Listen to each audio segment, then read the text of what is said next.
Grabe matulog, nakatayo lang. Ganito pala sila. Psst, mga bata. Ganito pala sila matulog, no? Hoy, mga bata, Stoy! Hoy, mag-ingat kayo dun. Heto na sila, ang agang natulog, pahilik-hilik pa, lagot kayo ngayon sa Ricardo kong bawang. Ang mag-isang panlaban dito sa vampira. Bawang. Bawang? Dul, may bawang ka ba dyan? Meron. Tingin ka natin dyan. Ito. Ayan. Layo ka muna dyan. O, ayan na. Ito. Eto na ang bawang, ang tatapos sa laban. Sabi sa TV, Ito para effective na yung bawang eh. Bro, ayaw kumain ng bawang. Ano na to? Wala. Sabi mo, hindi kumain ng bawang ng vampira. Ayan, oh. Walang nangyari. Kami nagulat, hindi tinablan, walang bisa. Fake news yata kami sa sinihan.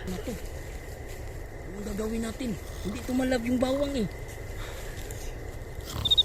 Ano? Dul, anong gagawin natin? Hindi tumalab yung bawang, kinain lang.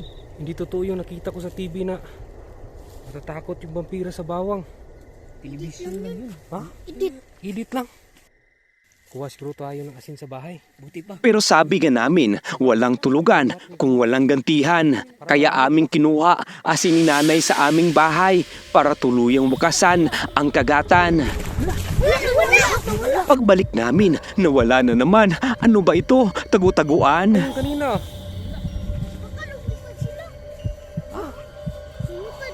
Kasi pinakain mo nagbawag eh. Ngayong bakbak. Naku, Dul. Wala. Ay, lagot tayo dito ba?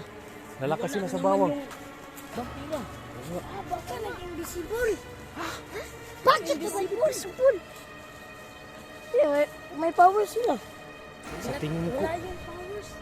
sa tingin ko yung bawang eh. Paano na to? Anong gagawin natin na wala na naman? Sayang. Bakit?